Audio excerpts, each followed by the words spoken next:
Pertama-tama kita sebagai manusia biasa, marilah kita mengucapkan puji dan syukur kepada Allah Subhanahu wa Ta'ala, yang mana pada kesempatan berbahagia ini kita diberikan nikmat kekuatan, kesehatan, sehingga kita berkumpul di tempat ini dalam kondisi yang sehat juga. Salawat dan salam kita berpanjang kepada Nabi Allah Muhammad Rasulullah SAW, para keluarga dan sahabatnya, dan telah mempertahankan ad-dinul Islam dari jalan kegelapan menuju ke jalan terang sampai terakhir ini. Mudah-mudahan kita pertahankan sampai akhir. Bapak Ibu, saudara-saudara yang saya hormati, terutama yang saya hormati Pak Ustadz. Barangkali saya tidak perlu berbicara panjang lebar, saya saja kepada Pak Ustadz. Silakan Bapak.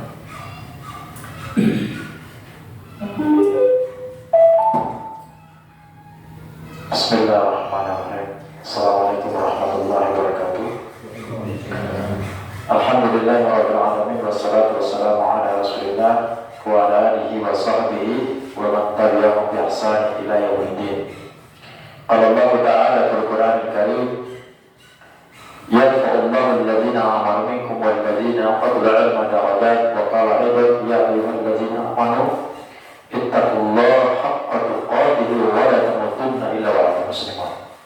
Bapak Ibu yang dimuliakan oleh Allah Subhanahu wa Ta'ala, kalau baca Quran mungkin ada Pak As di sini yang bisa-bisa ibu dulu mengaji. Cuma saya sini membahas masalah tentang hukum-hukum Islam berkaitan dengan masalah fikih atau taharat, supaya orang ini bisa memahami Islam. Kapan itu makruh, kapan itu haram, kapan itu fardu, kapan itu sunnah, kan begitu. Pelajaran yang pertama saya ambil ini adalah masalah taharat. Pelajaran taharat, pelajaran itu ada bersuci dalam ajaran Islam. Kalau ikut pelajaran ini nanti jadi agenda sampai nanti di bab sholat. Saya tidak masuk di bab sholat karena kuncinya ini ada dulu dasar. Karena ada kisah, ada orang itu kadang-kadang dia berjanabah, dia tidak mandi, tapi langsung dia jadi imam sholat begitu misalnya. Jadi ini dulu betul tahu tujuan dari program ini supaya itu kita bisa mengenal Islam, menyampaikan kepada masyarakat begitu. Ada juga pelajaran dalam pembahasan fikih yang saya antarkan pada siang hari ini berkaitan dengan hukum taharat. Kalau bapak pernah sekolah dulu mungkin masalah taharat pernah ada yang sudah taharat, kemudian itu penjelasan masalah mengenai taharat. Taharat bersuci ini bukan hanya diceritakan kepada orang tua, tapi memang dijelaskan dalam Quran. At-taharatu wajibatun bil kitab wa sunnah. Taharat itu wajib dianjurkan sesuai di dalam Quran dan hadis Nabi. Kalau dalam Quran itu Allah mengatakan dalam surah Al-Maidah, wa in kuntum junuban fatahharu. Jika muni atau orang sampai dalam kondisi junub itu mimpi basah bagi laki-laki, perempuan haid atau nifas, kemudian itu berhubungan suami istri. Wa in kuntum junuban fatahharu. Kalimat fa di sini menunjukkan hendaklah bersuci. Jangan sholat dulu tapi bersuci. Kemudian juga firman Allah Subhanahu wa Ta'ala dalam surah Al-Mudaththir, maka kata Allah, pakaian kalian itu harus kasih cuci, kasih bersih. Kemudian firman Allah Subhanahu wa Ta'ala surah Al-Baqarah ayat 22, Inna Allah yuhibbut tawwabin wa yuhibbul mutatahhirin. Allah mencintai orang-orang yang taubat dan Allah mencintai orang-orang yang mensucikan diri. Kemudian hadis Nabi SAW dalam hadis yang diriwayatkan oleh dalam hadis Imam Tirmidzi, Nabi bilang begini, miftahus sholat tuhur. Sholat itu kuncinya hanya bersuci saja. Kalau sholat tanpa bersuci tak diterima. Kemudian kata Nabi SAW, la tuqbalu sholatu bi ghairi tuhurin. Sholat itu tidak akan diterima tanpa bersuci. Orang bersuci baru sholat baru diterima, tanpa bersuci tak diterima. Kemudian kata Nabi SAW, at-tuhuru syatrul iman. Kebersihan itu pangkal atau bagian daripada keimanan. Penjelasan yang pertama masalah taharat. Taharat terbagi menjadi dua. Ada kesucian bersifat zahir yang nampak, ada kesucian yang berkaitan dengan masalah batin. Dua itu ada yang nampak, ada yang tersembunyi. Penjelasan pertama adalah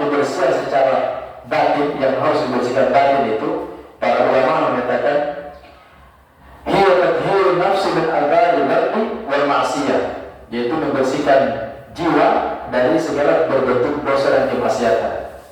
Kalau dosa ini jelas, ya, mohon maaf. Saya jelaskan sini adalah minum mabuk, judi, yaitu mabuk, judi, judi misalkan, atau kemaksiatan yang lain. Maka itu adalah cara yang dilakukan adalah bertaubat shadiqah min kulli dzunub wal ma'asi. Dengan cara itu adalah bertobat dengan jujur-jujur dan segala perbuatan dosa dan kemaksiatan. Yang berikutnya itu adalah cara membersihkan batin itu adalah tempatnya juga di hati. Kata para ulama, tathhirul qalbi min akbari syirki wa syak. Membersihkan hati yaitu dari tanda-tanda kesyirikan, tanda-tanda keraguan, kemudian penyakit rusaknya hati, penyakit hati yang rusak. Wal hiddi, hati yang iri, ya, iri hati. Wal gilli, gilli itu adalah dengki, hatinya suka dengki gitu. Itu harus dibuang. Wal gishi itu artinya tipu daya, ya, artinya mungkin tukang bakar misalnya begitu, itu dihilangkan. Kemudian wal kibr, menghilangkan hati dengan cara menghilangkan kesombongan. Wal ujub, menghilangkan juga dengan rasa berbangga diri. Wal riya itu mau dipuji-puji, bikin sesuatu tapi mau puji supaya dipuji-puji misalnya, supaya dia berbangga diri di situ. Was sum'ah, kata para ulama, membersihkan hati juga adalah sum'ah itu suka menceritakan dia punya hebat-hebat misalnya begitu. Kata para ulama, cara membuang penyakit ini adalah bil ikhlasi wal yaqin wa hubul khair wal amal wasidqi, yaitu menghilangkan penyakit ini dengan cara keikhlasan, mencintai dan keyakinan, mencintai kebaikan, sopan santun dan juga pikir dan juga rendah hati. Semua itu orang melakukan itu adalah wa iradatu wajhillahi ta'ala bi kulli niyyah wal amal shalih, dengan cara mencari ridha Allah Subhanahu wa taala dengan segala bentuk niat dan juga amal yang soleh. Itu menyangkut dengan masalah kebersihan batin tadi. Kemudian para ulama menjelaskan cara membersihkan yang nampak, yaitu adalah taharatul hadath wa taharatul hadath, membersihkan kotoran dan juga membersihkan hadath. Hadath itu nanti dijelaskan di sini. Apa itu hadath? Fataharul hadath takun bi izalatin najasati bil ma' tuhuru min al-libas musalla wa badani wa makani sholatihi, yaitu membersihkan kotoran itu dengan cara, ya, menghilangkan najis dengan cara menggunakan air yang suci dari sesuatu tempat sholat orang yang sholat dan badan orang yang sholat dan juga tempat masjid misalnya, ya, seperti itu. Kemudian membersihkan hadath yaitu dengan cara al-wudu, wal ghusl, mandi janabah dengan tayamum. 3 cara, yaitu membersihkan hadath itu dengan cara wudu, mandi dengan tayamum. Kemudian itu Bapak dan Ibu yang mulia Allah Subhanahu wa taala, para ulama mengatakan dulu taharah terbagi menjadi 2. Taharah menjadi 2. Yang pertama, cara bersuci dengan cara 2 cara. Yang pertama dengan air yang mutlak. Ada yang mutlak, wa huwa al-baqi ala asli khilatihi bihaitsu la yukhalitu syai'un yarfa'u anhu ghaliban. Air mutlak itu maksudnya air yang kondisi dia tetap dalam keaslian, dia tidak bercampur. Kalau kita berwudu misalkan, saya bertanya bahwa kalau ada apa, suci tidak ada? Suci. Bisa dipakai untuk wudu tidak ada? Tidak bisa,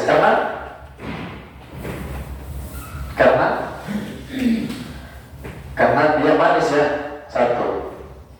Kemudian itu suhu, bisa minum, tidak bisa dipakai untuk bersuci. Air teh, Coca-Cola misalkan, bisa minum, tidak bisa dipakai bersuci. Nah, air ini kalau dia nanti bergabung dalam satu bak wudu misalnya, air suci, dia bergabung, ada air kemudian bercampur dengan air kelapa banyak di situ, tidak bisa lagi dipakai untuk bersuci wudu, tidak bisa lagi. Kemudian itu air sirup bergabung dengan bak air di situ, maka sudah tidak bisa lagi untuk dipakai untuk bersuci. Nah, kemudian itu air itu dia bercampur dengan najis, kotoran ayam, kotoran bebek misalkan, kotoran sapi misalkan, maka tidak bisa dipakai untuk bersuci. Nah, para ulama menjelaskan di sini akan dari air yang mutlak, yaitu pertama al-bu wal abal. Al-bal itu air sumur, wal uyun mata air, wal adiyah itu apa namanya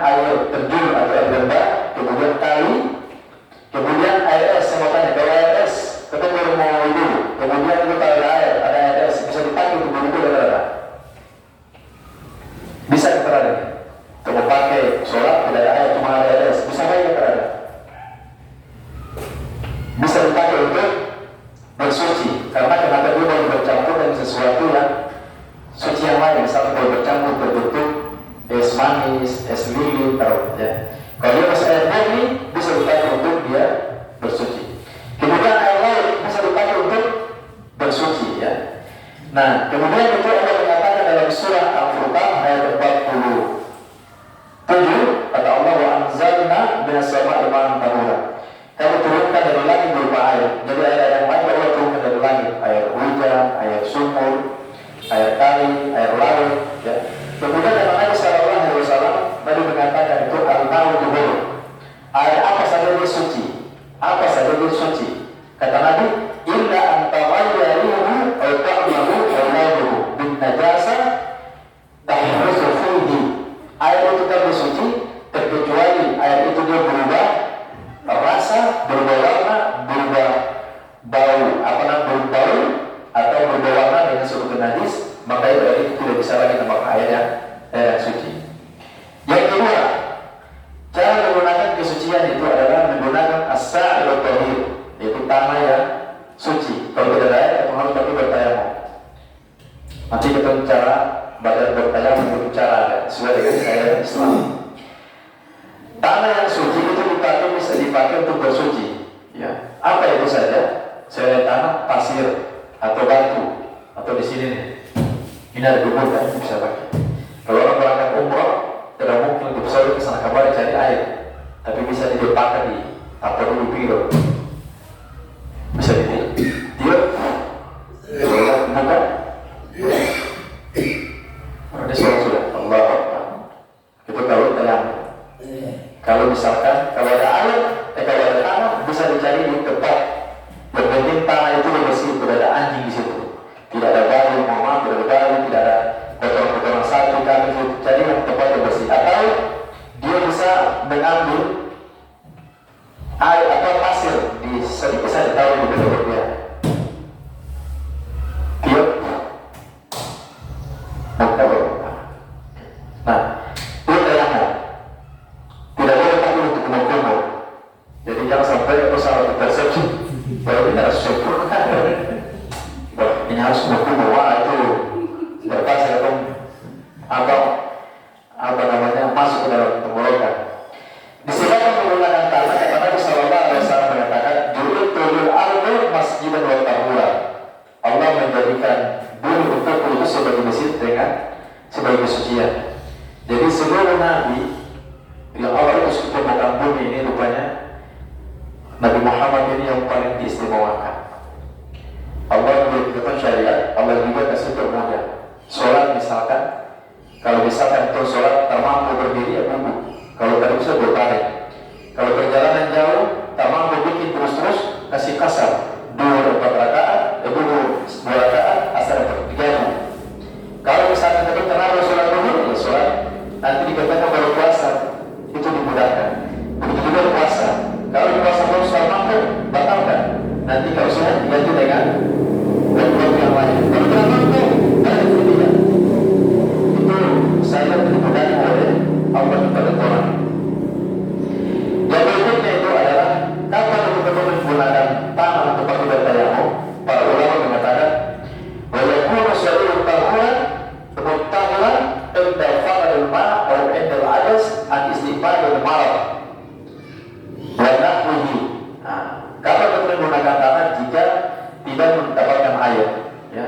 Kalau orang tahu rasa ketakutan misalkan orang bilang mau semangat kabur ke hutan sana tidak ada air, mau cari cara untuk pakai sholat terbisa, maka pakai tanah. Kemudian kalau ada bawang air, mungkin air satu misalkan begini, atau bawa sekian orang, atau berpikir ini air atau pakai wudhu yang harus saya minum. Caranya bagaimana? Tak boleh pakai sudah. Ini penjelasan ini supaya suatu waktu jangan sampai ketemu ada sesuatu hal ketakutan memotong kalung, betul bingung.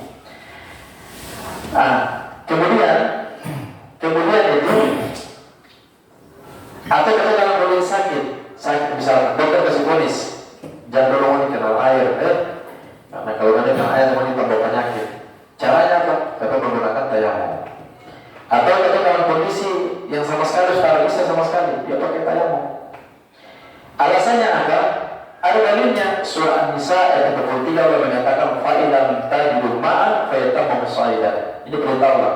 Jika wanita dapat air pakai sholat, maka bertayamum saja dengan tanah yang bersih.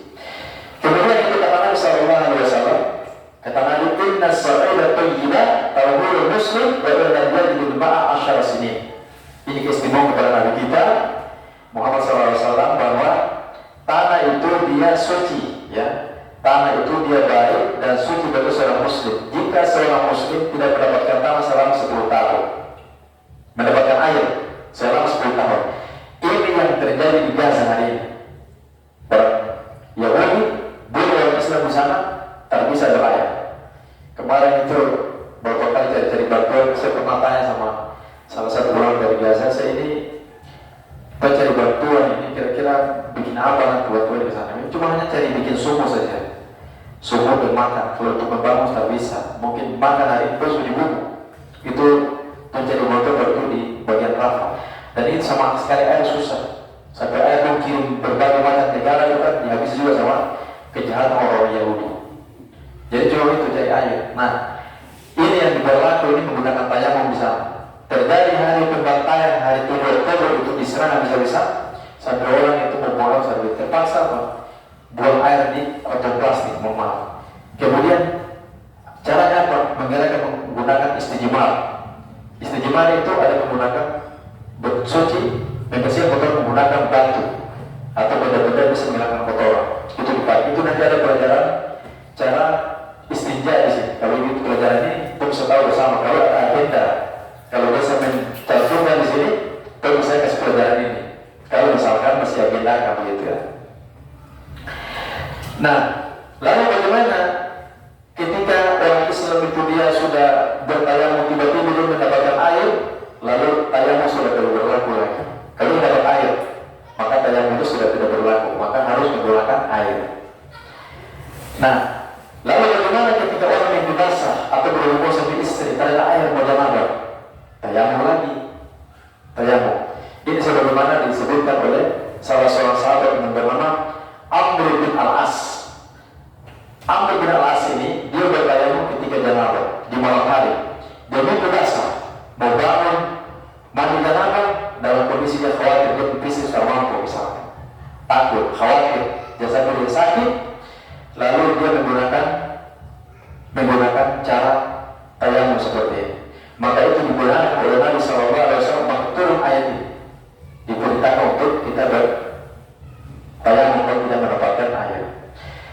Yang berikutnya itu adalah terakhir untuk berikutnya saya singkat, macam-macam najis. Ini macam-macam yang harus tahu.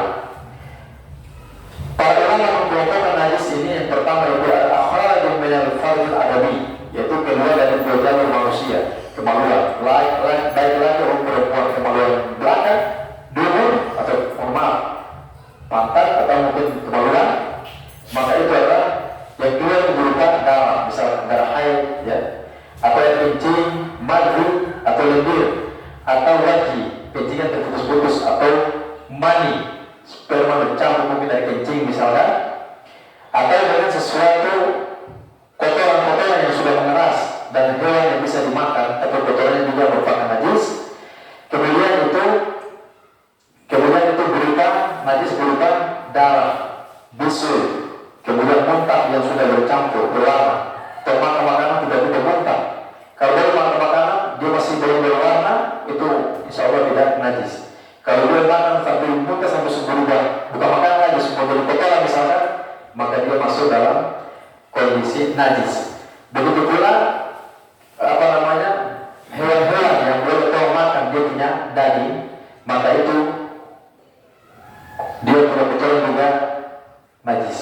Sapi bisa kotorannya najis, ya. Mungkin kalau disentuh ya najis, tapi kalau dipakai mungkin untuk pupuk, ya hukum tersendiri lagi. Lalu bagaimana? Ada para ulama mengatakan ini, ya, para ulama mengatakan ini kecuali kulit. Nah, hewan buas apa saja, kalau betul sama dia kulit buaya dan ular, maka dia kulitnya itu termasuk suci tidak najis. Tapi bermakan daging ular, buaya misalkan, dia bertahan seperti itu bulan buaya, hukumnya haram dalam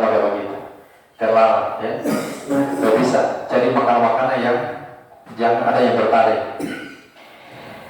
Ini saja bisa saya sampaikan Bapak dan Ibu pertemuan PDWN pada hari ini. Mudah-mudahan bisa bermanfaat. Kalau ada pertemuan lagi nanti bisa diagendakan. Kalau ini mungkin 1 bulan berapa kali, yang penting dia tidak bertabrakan satu jadwal ajar di sekolah, supaya kita bisa mengetahui tentang syariat agama kita. Karena mau tak mau, orang ini pasti menjalurnya, betul ya? Umur makin hari makin bertambah, fisik makin hari makin lemah, mata mulai kabur-kabur, penyakit mulai loko, iya kan? Uang habis untuk berobat, belum merasa sakit, belum pusing keluarga berantakan misalkan. Lalu kita tidak memahami ajaran Islam, lalu kita pulang kepada Allah mau buka apa? Sementara Allah mengatakan wa tazawwadu fa inna khayra zadi taqwa. Sebaik-baik moni itu adalah berbekal. Takwa saja. Kalau rupi kedua, otomatis itu berbekal. Jasa kedua misalkan lapar. Sama juga betul meninggal, harus itu berbekal. Ya. Bakal Tuhan itu harus sholat. Caranya sholat, ini yang kita harus kuasai dulu. Kemudian kepada Allah Subhanahu Wa Taala, mudah-mudahan Allah memberikan kita orang kemampuan ibadah, mudah-mudahan bisa semangat bisa pelajari agama Tuhan sendiri, agar mereka diri kepada Allah Subhanahu Wa Taala. Bismillahirrahmanirrahim. Alhamdulillahirabbil alamin wassalatu wassalamu ala Rasulillah wa ala alihi washabihi ajma'in. Allahumma ighfir lana wa li walidayna wa rahmana wa la saghira. Allahumma inna nas'aluka 'ilman nafi'an wa rizqan thayyiban wa 'amalan taqabbalan. Allahumma arina al-haqqa haqqan warzuqna ittiba'ahu wa arina al-batila batilan warzuqna ijtinabah. Allahumma arina al-haqqa haqqan warzuqna ittiba'ahu wa arina al-batila batilan warzuqna ijtinabah. اللهم انصرنا على المجاهدين في غزة، اللهم انصرنا على المجاهدين في غزة، اللهم انصرنا على المجاهدين في فلسطين. ربنا آتنا في الدنيا حسنة وفي الآخرة حسنة وقنا عذاب النار. سبحان الله وبحمدك، أشهد أن لا إله إلا أنت، أستغفرك وأتوب إليك. السلام عليكم ورحمة الله وبركاته.